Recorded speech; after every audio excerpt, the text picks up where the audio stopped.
Hello students, good morning. आपका पुनः स्वागत है मेरे यूट्यूब चैनल पर।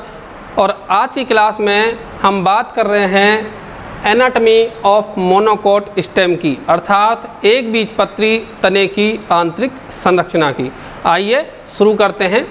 जैसा कि आप यहाँ देख सकते हैं, 3 डायग्राम हमने यहाँ बनाए हुए हैं, जिनमें से पहला वाला जो डायग्राम है वो है मक्का के तने का अनुप्रस्थ काट का सेलुलर डायग्राम, और ये जो बनाया हुआ है वो है आउटलाइन डायग्राम। और यहाँ पर हमने एक वस्कुलर बंडल का डायग्राम बनाया हुआ है, यह दिखाने के लिए कि किस तरीके के वस्कुलर बंडल जो हैं वो मोनोकोट स्टेम में देखने को मिलते हैं। सबसे पहले अगर हम देखें तो इस मोनोकोट स्टेम के रूप में हमने यहाँ पर मक्का का जो तना है वो लिया है, और मक्का का जो तना है वो बाहर से गोलाकार रूपरेखा में प्रतीत होता है, क्योंकि जो तना होता है वो लगभग बेलनाकार होता है, और इंटरनोड क्षेत्र से जो है वो सेक्शन लिया जाता है आंतरिक संरचना के अध्ययन करने के लिए। तो हमें जो सबसे पहले या सबसे बाहर जो क्षेत्र दिखाई देने को मिलेगा इस संरचना में वो होगा एपिडर्मिस। एपिडर्मिस को आप देख सकते हैं दोनों ही डायग्राम में कि जो एपिडर्मिस परत है वो एक कोशिकीय मोटी परत होती है, और यह बनी हुई होती है मृदुतकीय कोशिकाओं से। एपिडर्मिस में यहाँ पर हम देख सकते हैं कि यह एक कोशिकीय मोटी परत है, और इसके ऊपर जो है एक थिक क्यूटिकल या मोटी क्यूटिकल का जो है आवरण पाया जाता है, जो कि इस एपिडर्मिस की रक्षा करता है।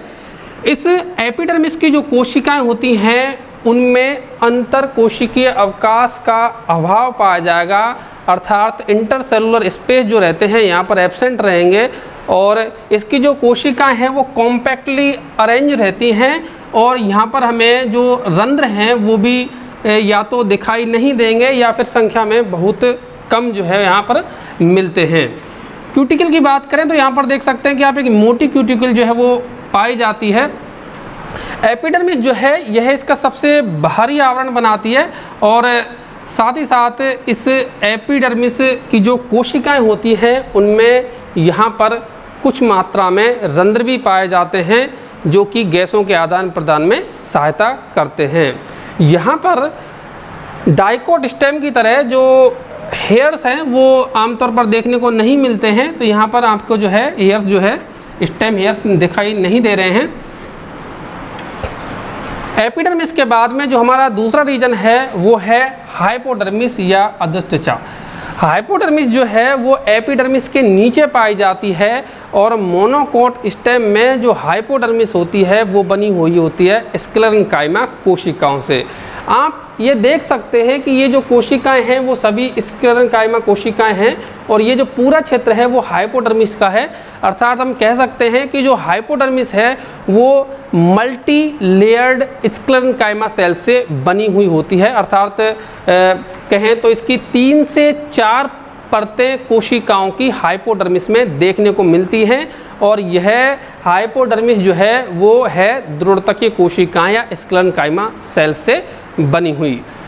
तो ये जो हाइपोडर्मिस है इसमें हमें बीच बीच में आप देख सकते हैं यहाँ पर येलो कलर की कुछ कोशिकाएं दिखाई दे रही हैं। ये कोशिकाएं हैं क्लोरेन्काइमा की, अर्थात हाइपोडर्मिस कोशिकाओं या हाइपोडर्मिस के बीच बीच में कुछ घासों जैसा कि मक्का में क्लोरेन्काइमा या हरित मृदु तक पाया जाता है, जो कि प्रकाश संश्लेषण का कार्य करता है।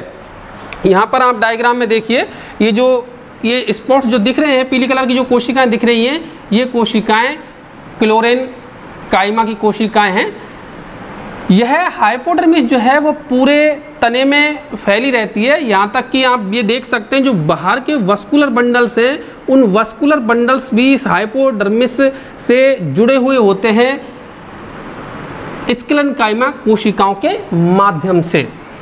तो ऐसा प्रतीत होता है कि जैसे ये वस्कुलर बंडल्स जो है बाहरी हाइपोडर्मिस से लटके हुए हैं। ये बाहर वाले वस्कुलर बंडल्स हैं वही ऐसे दिखेंगे, बाकी बीच वाले जो वस्कुलर बंडल हैं यहाँ पर इस तरीके से कनेक्टिंग लिंक नहीं पाई जाएगी। अब बात करते हैं इसके नेक्स्ट रीजन की। हाइपोडर्मिस के नीचे जो हमें पूरा क्षेत्र दिखाई दे रहा है इसे हम कहते हैं कॉर्टेक्स या वल्कुट, और यहाँ पर जो कॉर्टेक्स है या वल्कुट है वह द्विबीजपत्री तने की भांति विभेदित नहीं रहता है। कॉर्टेक्स और एंडोडर्मिस क्षेत्र में, वरन यहाँ पर जो पूरा क्षेत्र है वो बना हुआ है ग्राउंड टिश्यू का, भ्रूण ऊतक कहते हैं इसको।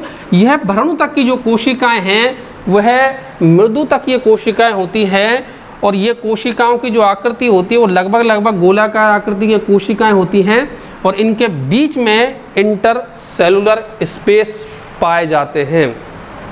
आउटलाइन डायग्राम में अगर हम देखें तो आपको ये जो पूरा खाली क्षेत्र दिखाई दे रहा है, ये पूरा जो क्षेत्र है वो है ग्राउंड टिश्यू क्षेत्र है, भ्रूण ऊतक है, और इस भ्रूण ऊतक क्षेत्र में ही ये वस्कुलर बंडल जो हैं वो बिखरे हुए दिखाई हमें देते हैं। आप यहाँ पर देख सकते हैं कि बहुत सारे वस्कुलर बंडल इस ग्राउंड टिश्यू में दिखाई दे रहे हैं। इस ग्राउंड टिश्यू की, जैसा कि आपको अभी बताया कि जो कोशिकाएं होती हैं वो पेरेन्काइमा कोशिकाएं होती हैं। पेरेन्काइमा से जो है ये बना होता है ग्राउंड टिश्यू, और इसकी कोशिकाओं में कई पदार्थों का संचय जो है यहाँ पर देखने को हमें मिलेगा, और ये कोशिकाएं एक तरीके से कह सकते हैं कि फूड स्टोरेज का या भोजन के संग्रह का कार्य करती हैं। विभिन्न प्रकार के अन्य पदार्थ इसमें संग्रहित अवस्था में मिलते हैं। अब हमारा नेक्स्ट जो रीजन आता है, इसमें हमने बात एपिडर्मिस की कर ली है, हाइपोडर्मिस की कर ली है, और साथ ही साथ ग्राउंड टिश्यू की कर ली है। अब नेक्स्ट जो पार्ट हमारा आएगा वो है वस्कुलर बंडल्स या संवहन पूल।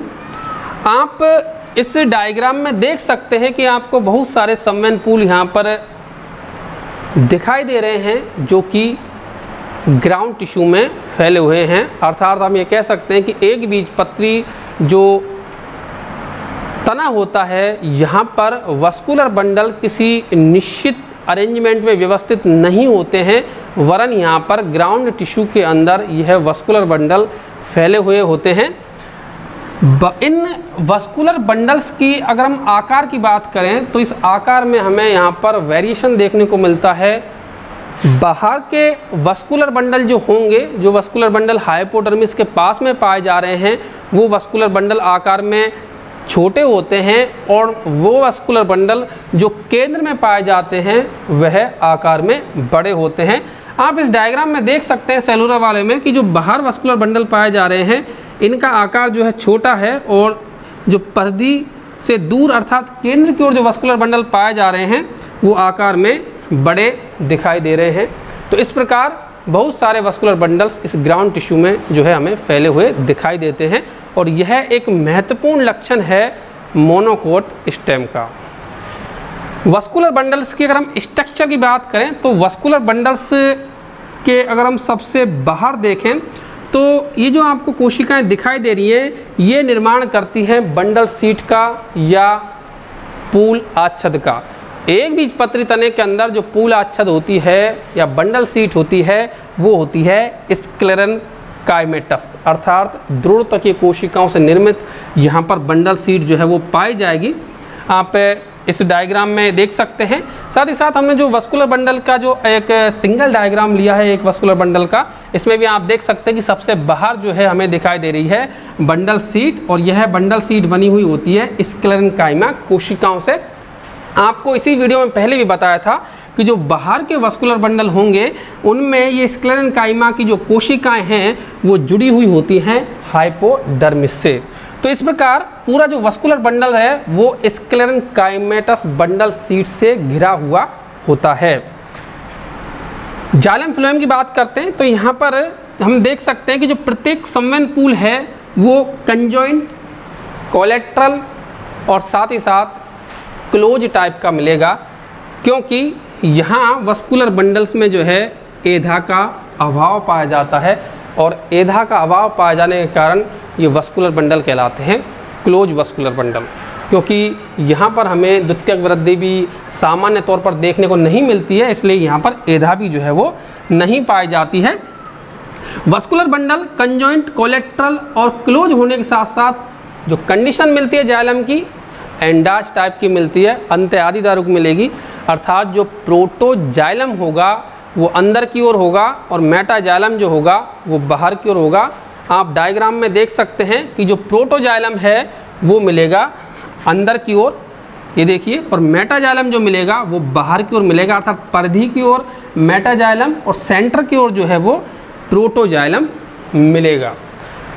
प्रोटोजाइलम की बात करें तो प्रोटोजाइलम और मेटाजाइलम, ये जो पूरा जो जाइलम है वो वाई आकार में व्यवस्थित रहता है। इस तरीके से हम देख सकते हैं, या वी आकार का भी कह सकते हैं। तो वाई आकार में व्यवस्थित रहता है, जिसमें प्रोटो जो जाइलम है वो वाई की निचली वाली भुजा बनाएगा, और जो मेटाजाइलम है वो पाया जाएगा वाई के इन दोनों जो ऊपर वाले सिरे हैं उन पर। तो यहाँ पर हमें ये जो दो बड़ी बड़ी वाहिकाएं दिखाई दे रही हैं, ये हैं मेटाजाइलम वाहिकाएं, और इन मेटाजाइलम वाहिकाओं के बीच में हमें दिखाई देंगी कुछ ट्रैकिड्स मेटाजाइलम की। और ये जो रीजन आपको दिखाई दे रहा है ये है प्रोटोजाइलम। वाई में देखें तो प्रोटोजाइलम जो है वो वाई की निचली जो भुजा है, जो द्विशाखी सिरा है उसके नीचे वाली जो भुजा है, वहाँ पर हमें दिखाई देता है प्रोटोजाइलम। इस प्रोटोजाइलम की जो कुछ कोशिकाएं हैं वो विघटित हो जाती हैं और विघटित होकर के एक कैविटी का निर्माण करती हैं, और इस कैविटी को हम कहते हैं लाइसोजिनस कैविटी या लयजात गुहिका कहा जाता है इसको। देखिए आप, ये वस्कुलर बंडल जो है इसमें ये लाइसोजिनस कैविटी हो गई, इसके ऊपर ये प्रोटोजाइलम है, और ये जो दोनों हैं वो मेटाजाइलम वाहिकाएं हमें दिखाई दे रही हैं। तो इस प्रकार जाइलम जो है वो वाई आकार में व्यवस्थित होता है। फ्लोएम की बात करें तो फ्लोएम जो है वो जाइलम के बाहर मिलेगा, और फ्लोएम भी जो है वो प्रोटोफ्लोएम और मेटाफ्लोएम में विविधित रहता है। आप देख सकते हैं इसमें कि ये मेटाफ्लोएम जो है दिखाई देगा आपको, ये कैप नुमा स्ट्रक्चर में दिखाई देता है इस मेटाजाइलम के ऊपर। प्रोटोफ्लोएम जो है वो बाद में जो है थोड़ा क्रश हो जाता है, बिल्कुल संक्षिप्त रूप में रह जाएगा। तो यहाँ पर हमें ये क्रस्ड जो प्रोटोफ्लोएम है वो दिखाई दे रहा है। तो इस तरीके से एक वस्कुलर बंडल्स में जो है आपको जाइलम और फ्लोएम का जो है अरेंजमेंट देखने को मिलेगा। और साथ ही साथ हमने यहाँ पर ये देख ही लिया है कि एधा जो है वो नहीं पाई जाएगी जाइलम और फ्लोएम के बीच में, और इसीलिए यहाँ पर सेकेंडरी ग्रोथ भी जो है वो देखने को नहीं मिलती है। तो ये तो बात करी हमने आज इसकी स्ट्रक्चर की, जिसमें हमने आज पढ़ा एनाटॉमी ऑफ मोनोकोट स्टेम। अब एक बार इसकी बात कर लेते हैं स्पेशल जो है कैरेक्टर्स की, क्या हमें जो है स्पेशल कैरेक्टर दिखेंगे जिसकी सहायता से हम इनको पहचान सकते हैं मोनोकोट स्टेम को।